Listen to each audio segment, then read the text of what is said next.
Hey, welcome to Clinging Ridge Baptist Church. I am so excited you decided to join us for one of our evening services. And before we begin, I would love to just pray for our time together. Jesus, thank you for today. Thank you for your love. Thank you for your incredible grace. I'm so thankful for an opportunity that I get to have to just study your word, to walk through it with the people that get to watch this video, and for us to just learn more about the story of how you revealed yourself at the very beginning in Genesis. Help us to study, to learn, and to think about what legacy we are leaving behind, because we do all get to leave one. In your name I pray, amen. So we have made it to Genesis chapter 25. We're going to be doing about half of it today. Last time, a couple weeks ago, I did all of chapter 24, and it was funny. It's 67 verses. And I told Mike at the end, I was like, man, that is a lot of verses to do in one message. So this week we're going to be doing 18. So I'm excited to just to continue through here. So last week we got to meet Rebecca, and she got to meet Isaac. We have this marriage. Now we're getting to kind of the end of Abraham's life and the legacy behind and kind of where this is. And so we're going to be talking about just legacy for a lot of this. This is going to be a lot of the background lens that we're looking through as we're reading this section is what kind of legacy does Abraham leave behind? So that makes me think through legacies. And I think we leave legacies in different ways, in different areas, different times of our lives. I think you can leave a legacy at school if you're an incredible athlete. I didn't get to do any of that. I think you get to leave a legacy sometimes in churches where you're at. I left a legacy at the youth group that I was a part of when I was growing up. There are rules in place in that youth group to this day, written down policies that are there because of things that I did. I'm pretty proud of that. They had to create new rules to try to stop people like me from doing things like I did. I've got a legacy from the time that I got to be in student ministry here at Clinging Ridge in 2009 to 2016. There's still people that show me the picture of me and my wife and sister-in-law and Michael Dixon all dressing up as the Golden Girls for one of our trunk or treats. If you haven't seen it, I was a very beautiful Blanche. But it was legacies. They're great things to leave behind, things that people remember of you. There are people that have left lasting legacies in my life that I will remember, people that have changed things for me for forever. Some of them are still alive today. Some of them have gone on, but they have made changes in my life, and some of them for good, a lot of them for good. Some of them have made lasting impacts on me that were negative, that I've had to walk through to go through, because that's their legacy in my life, is this negative time frame. And so we all leave legacies, some small ones over small periods of time with people, and sometimes we have to think about the larger legacy we leave of what about at the end of my life? What will it have been about? And what will people be remembering about me? How will people have been changed by me being around them? So let's start reading in Genesis chapter 25. I'm going to read starting in verse 1. Abraham took another wife. So this is right after his wife Sarah died. Abraham took another wife whose name was Keturah. She bore him Zimran, Jokshan, Midian, Ishbak, and Shua. Jokshan fathered Sheba and Dedan.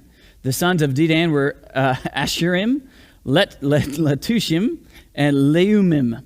The sons of Midian were Ephah, Epher, Hanok, Abida, and Eldah. These were the children of Keturah. Abraham gave... let's pause there for a moment. I do want to say this. This is funny. I told Mike as I was just getting started, he's always here with me.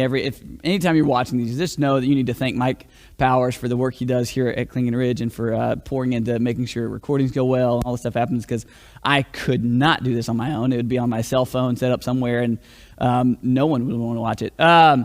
So with this, I was telling Mike, though, this was funny, that there's a bunch of names today, and he knows how much I don't like having to read out loud the ones with lots of names in the Old Testament, because there's just too many consonants, is what I said.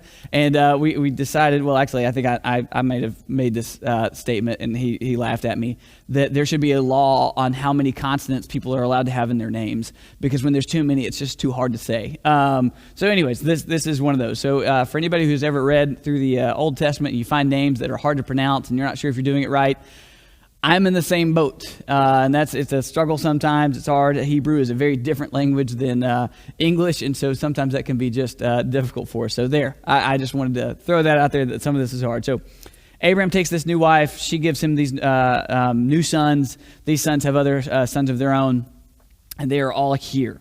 Then it says, Abraham gave all he had to Isaac. All right, so Eliezer, his faithful servant, as we read in chapter 24, verse 36, said that this was going to happen. He said, hey, my master has a son named Isaac, and he's going to get all that my master has, and my master is a rich, rich man. God has blessed him a lot. So Abraham is a very wealthy man of this time. In the way that they counted wealth. Now, again, this is not counted in dollars. This was not, they didn't use a currency system in that way.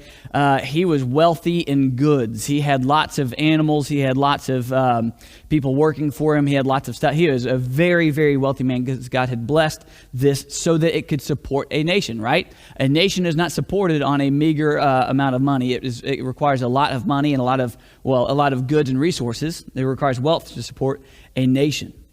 So he is giving Isaac everything he has. Isaac was his sole heir.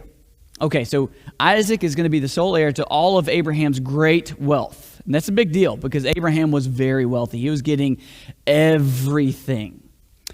But that's not all that he was the heir to. He was also the heir to God's covenant that God had made with Abraham, right? God said he's going to continue his covenant of making a great nation from Abraham through Isaac. So we're going to continue the story of God choosing a people, a nation that he's going to create to represent him on earth, to bless the nations, to show them who God is, and to let people find their own faith in God, right? Because the goal was that the whole world would know and understand and love God for who he is and follow his commands. Israel, as we know, doesn't do a great job of that, but that's the goal here. And Isaac is the next step in this. So Abraham was the first step of first person in creating this nation. Isaac is the second one, and that's how he's partially why he is the only heir that Abraham has. It says after that in verse 5, or verse 6, but to the sons of his concubines, Abraham gave gifts. And while he was still living, he sent them away from his son Isaac eastward toward the east country. All right, let's break that down just for a little bit. Abraham did not consider Hagar or Keturah actual wives. Now, verse 25 says he took another wife. And what we understand is that he took someone else to be with him, to be intimate with him, and to have children with, but he was not counting her as a wife. He wasn't counting Hagar, who he had a son with, Ishmael, as a wife. He counted them as concubines and not worth being actual wives because he didn't want to share any of this inheritance in some part. And also because I think he understood that there was sin here. This shows the sinfulness. Does that make sense? If you won't name something what it is, then a lot of times it's because you recognize the wrong in it, right? Abraham, I think that he knew that what he was doing, there's things in this that were wrong, especially with Hagar, especially with Ishmael and all this other stuff, that there's some sin involved. The fact that he wouldn't marry Keturah in the way that he needed to, and to treat her with honor as a wife, was something that shows some failures on his part as well. So he takes that and he calls them these sons of his concubines. He gave them gifts. So he didn't give them an inheritance. He didn't give these other sons of his, even though they were fully his sons. Now they might not have been Sarah's, but they were his sons. He didn't give them an inheritance, something that would really launch them off or set them up well. He didn't give them wealth. He didn't give them any of the blessings that God had given them. What he gave these other young men were just gifts. Now it doesn't describe what these gifts are. I would assume it would be something that would seem that could easily cause some anger on their part, right? Something like, "Hey, here's $100. Go and have a great time. Go and have a good dinner on me," because he's still alive at this point. He's not even dead yet. He's like, "Hey, this is the last time I want to see you, son. Here's $100. Go out to eat and then keep going east." That's kind of the last conversation he has with these people. So he sends them east, away from Isaac, to the east country. So these sons, and we'll read again about Ishmael and some of this too, but they became the Arab nations that are in the Middle East throughout the biblical times, and even some of them to this day. They trace, in fact, Arab nations trace their own lineage back to Ishmael himself. They will trace back to him and say, this is where we began. So Abraham wanted them far from Isaac so that he didn't have to compete with them for the covenant land. What Abraham wanted was to set Isaac up for complete success in his eyes, right? If Abraham has had a struggle inside of the legacy he's left throughout one of the things has been his faith in God, right? He constantly felt like he had to do things his way to help God out. He had to help God by creating his own son. He had to help God by saying, I'll make Eleazar my heir, and that's where the nation's going to come from. I'll help God out by lying about who my wife is. That way, I won't get in trouble with someone trying to kill me and take her as their own wife because I can't trust God to protect me. I'll help God out. So he has some struggle with a lack of faithfulness. And so instead of trying to bless these other children of his, whether even if they were conceived in sin itself, the fact is that he did wrong by them by simply sending them away. And I'm sure they left in resentfulness and probably harbored hatred from the moment they walked away because they saw their father saying, Isaac's my favorite, so all of the rest of you have to go away from him because he's getting the best of what I have, and I don't even want you to be anywhere where you can see it so that you won't be tempted to try to share with him. You can't even ask him to borrow any of his stuff. That's how far away he tries to send them from Isaac. And again, this is a goal to set Isaac up for success, but it's done in a way that costs others dearly.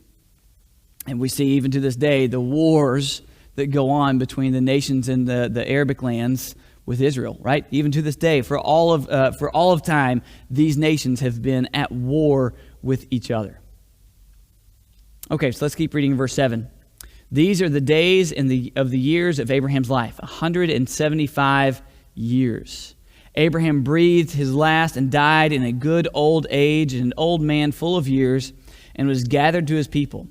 Isaac and Ishmael, his sons, buried him in the cave of Machpelah, in the field of Ephron, the son of Zohar the Hittite, east of Mamre, the field that Abraham purchased from the Hittites. There Abraham was buried with Sarah his wife. After the death of Abraham, God blessed Isaac his son, and Isaac settled at Beer Lahai Roi. Okay, Isaac and Ishmael both come together to bury their father Abraham. And this just man, as I was reading this, I think the last time I studied through Genesis, I think I skimmed over the fact that this is their first reunion, right? If you remember, where's the last time we saw Ishmael? Sarah had pitched a fit because Ishmael was laughing at the weaning at the party where Isaac was going to start eating food, right? As she looks over and Ishmael's laughing, she says to Abraham, send them out, which means send them to die on their own. So she wants to give them a death punishment. And Abraham, he is distraught, he's hurting, and he doesn't stand up to her, but he doesn't really know what to do because he's afraid of his wife. We see this passiveness throughout his life with Sarah. And so he's struggling, but then God tells Abraham, hey, do what Sarah says. Now that's a strange thing because you're thinking, man, this poor innocent woman and innocent child are going to die. But God takes care of them. An angel meets Hagar with Ishmael in the wilderness and leads them to become their own great nation, right? This is and we'll read about that in a moment. But God completely takes care of Hagar and Ishmael, even again, in spite of the sin in Hagar or in Sarah and Abraham. And so this is the first time they've met after being kicked out. Because, and if you guys remember, it was pitiful. The last moment before the angel shows up, Hagar runs out of water and literally just lays Ishmael down and walks away and hides behind a bush so she doesn't have to watch her son die. That's the last day that Ishmael and Isaac would have seen each other, that day. And I'm just going to be honest. This meeting had to be tense, didn't it? This had to be a tense thing. Can you imagine being the person who was kicked out of the family, kicked out of the community, kicked out completely for doing nothing wrong other than laughing along with your half-brother? Ishmael did nothing other than laugh along with the party. Even though Sarah said, I can't wait for people to laugh over me, it was everybody but Ishmael. I don't want him to laugh. He doesn't get to laugh at my son's party. And so I just wonder how this went. I wonder if they spoke. I wonder who spoke first. I wonder who initiated conversation. I wonder if Isaac was afraid, because I'll be honest, I think I would have been terrified of running into Ishmael again, especially because we know he was a great huntsman and a skilled bowman. I'd be like, oh, is he going to shoot me first thing? Is this like, are we going to say hi and then that's it? Like, how's this going to go? If I was Isaac, I'd be terrified of this. But it seems that they are able to get along well enough to bury their father together. We see no squabble. We see no fight. We see no words exchanged. But it does make me wonder, did Ishmael harbor bitterness? I wonder if Hagar is dead at this point. So we know Sarah's dead. We don't know about Hagar's fate. Is she alive? I think the fact that Sarah's dead is probably a good thing in terms of Ishmael being there, because I doubt Ishmael would have had a great desire to see her, being as she's the woman who hated and abused his mother, and she is the one who initiated getting him kicked out of the community and sent to die in the woods, right? So I think that this is all very, very interesting to see. Isaac and Ishmael together are the ones who bury Abraham. So then we get to read about Ishmael's descendants. This starts in verse 12. These are the generations of Ishmael, Abraham's son, whom Hagar the Egyptian, Sarah's servant, bore to Abraham. These are the names of the sons of Ishmael, named in the order of their birth: Nebaioth, the firstborn of Ishmael, and Kedar, Abdil, Mibsam, Mishma, Duma, Massa, Hadad, Tema, Jetur, Naphish, and Kedema. These are the sons of Ishmael, and their names are these are their names by their villages and their encampments, 12 princes according to their tribes. These are the years of the life of Ishmael, 137 years. He breathed his last and died and was gathered to his people. They settled from Havilah to Shur, which is opposite Egypt in the direction of Assyria. He settled over against all his kinsmen. So Ishmael becomes this great prince, this great king in the land. He's got these 12 sons that become 12 princes that are over large areas of land. They become, in fact, their own nations themselves. And this is the opposite of Egypt. So if you have Canaan here, Egypt's down in the southeast, which I'm guessing if you're watching me, this would probably be this way. So down the southwest area, Egypt down here southwest of where Canaan and all this is, where he sends Ishmael and all of the other brothers is over here in the east country, which would be in the Middle Eastern area, over close to where all Middle Eastern nations even today are, with Syria, Iraq, Iran, and all of these areas. That's where they would have gone into the Arabic lands, nations to this day, is where all of these people were settled, okay? So this is how Ishmael ends his life. He sees his half-brother one last time, buries his father, very interesting thing, and then he leaves to go back over to this land where he is a king of a monstrous amount of nations, 12 sons, 12 princes that are over their own nations eventually is what this becomes, and he is, and we see God's blessing be there. And God does say that to Ishmael as he leaves, that he will be a great nation himself as well.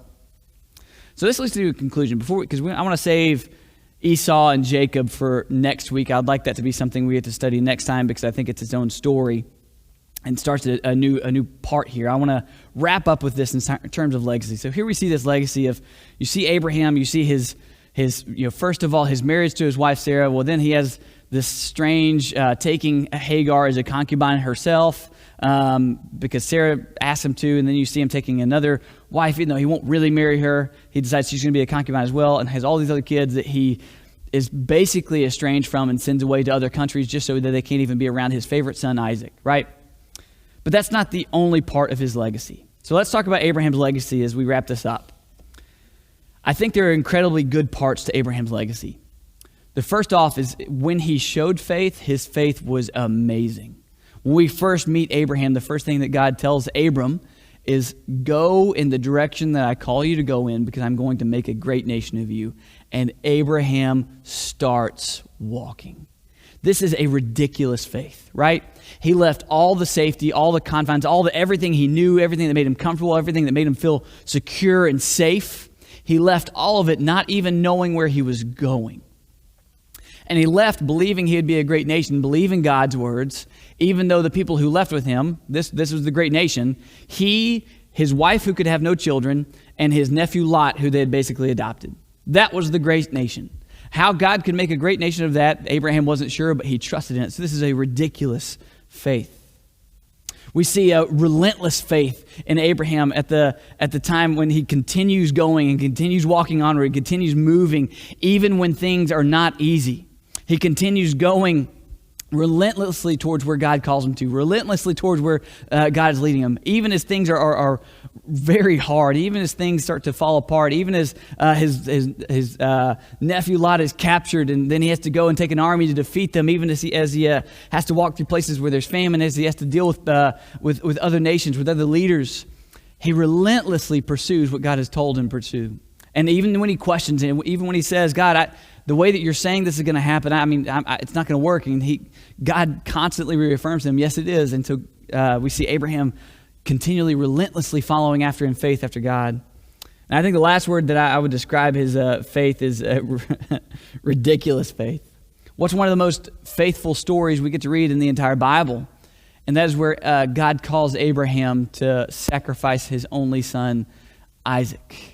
His only son, who is going to be the one with Sarah, his actual wife, his only legitimate son. And God says, hey, I've finally given you the son. I want you to go now and sacrifice your son. And Abraham follows this ridiculous order, right? And I think I can call it that without bringing shame on God's name. I'm not casting doubt on God. I know that God had incredible plans, but from a human perspective in that moment, this would have been ridiculous, right? That God promises a son and promises a nation and then says, go and murder him. And what does Abraham say? Okay, come on, let's go. And then he tells his servants as he's going up, we'll be back. He tells Isaac, God's going to provide the sacrifice. He trusts God so much, he has so much faith in this moment that he believes no matter what happens next, God will keep Isaac alive. That's what he believes. He doesn't know how, he doesn't know what's going to happen, but he believes that God keeps his promises. He has this ridiculous faith that no matter what God called him to do, God was going to be faithful. So he chose to be obedient even in a ridiculous circumstance. And we remember what happens, right? God stops him and says, no, you're not gonna sacrifice your son. I was testing your faithfulness, testing your obedience. Because of your faith, you're saved. And then God provides a ram that's going to be sacrificed instead. And then Isaac gets to grow up to this point here, right? So these are beautiful moments of some amazing faith that we can find inside of his legacy, that I think everybody can look at Father Abraham and say, look at these items of faith. He's in the hall of faith in Hebrews because of these acts of faith, right? But I think there are also bad areas of his legacy that he leaves. We see a passive man, especially in terms of his role as husband and father, where he allows his wife to tell him to do sinful things and he just does it. He doesn't question, he doesn't tell her she's wrong. He doesn't say, hey, we can't do that. We're not allowing that in our family. He goes along with her plan for him to sleep with another woman. He goes along with her plan. It seemed like he was going to be going along with her plan to basically murder Hagar and Ishmael even before God steps in. We see his passiveness come out when he's leading through all of this. We see deception inside of his life, where because of fear, he would rather deceive people than confront them with the truth, which is why twice he tells leaders of different nations, hey, this is my sister, Sarah. She's not my wife. She's my sister. So nobody needs to get hurt here. Let's just be all happy and good. And both times it caused his reputation to suffer among those people because they saw him as a liar. And in fact, both the leader of the Philistines and the leader of the Egyptians were the ones who showed more faithfulness than Abraham did, even though he was the one that was going to be the chosen nation of God. So we see deception falling in his life because he's got this fear and this passiveness in his family of not leading his wife well, not leading his son Ishmael well, not leading his other sons from his other concubine well. We see this passiveness as a father and passiveness as a husband that we'll get to see follows in another generation or two. We see this following because as far as generational sin, the way it typically works is this. I don't think it's that because a father sins or a mother sins that is going to directly cause their children to sin. But I do believe that we set examples that our children have a hard time not following, right? As they see us react with great rage and anger towards silly things, you know what they're probably going to struggle with? Being very angry and rageful towards silly things. As they see us allow filth to enter into our minds through our TVs or computers or phones, do you know what they're probably going to struggle with as they get older? Allowing filth into their minds through their phones and their computers and TVs. As they see how important it is to spend our time with each other, if they see us instead doing other stuff, instead of prioritizing our wives or our husband first and then our children after that, they're probably going to bring that into their own families. That's the way generational sin works, where they follow our examples. And in this legacy, we'll get to see Isaac, and we'll get to see Isaac's sons also follow in a lot of this same exact example of passiveness and deceit. But we also get to see some incredible faithfulness on the good side of this legacy. So I want to wrap this up with a question. I started with some silly things with legacies that you can leave in small areas of a school or a church or just some things like that. But what do you want your legacy to be at the end of your life? With your family, let's start there. What do you want your legacy to be with your wife or your husband? What do you want to have left them with remembering and thinking about? What do you want your legacy with your children to be? What do you want them to remember most? What do you want them to see in you? And what do you need to change right now for that to be true?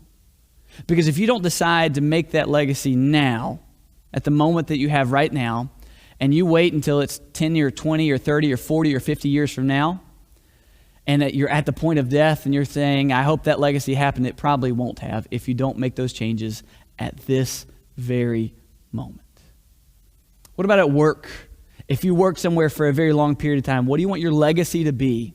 Do you want it to be the person who got the least amount done in the most amount of time, who got away with the most amount of stuff, who constantly had the complaints or always had the best gossip? Or do you want your legacy to be a person who worked as if they were working for God himself, showing Christ in everything that you do? What do you want your legacy at Klingon Ridge to be? Do you want to be a person who is known for complaint and gossip and frustration and constantly being unhappy with everything? Or do you want to be known as the person who served even when it costed you? To be the person who washed the feet of those who didn't deserve it, like Christ? What do you want your legacy to be? And what are you going to do today to start making that happen? Let's pray. Jesus, thank you for today. Thank you for your love. Help us to pursue a legacy that points others towards you. God, we are all going to have areas just like Abraham. And if anybody ever read a story of Collin's life, they would point out several areas of weakness where my legacy is not strong. But God, I pray for areas that could be an example to others in my legacy when I die. Lord, thank you that we get to look at Abraham and see his incredible faithfulness. These areas where he really did truly believe and he acted in obedience that was just ridiculous and relentless.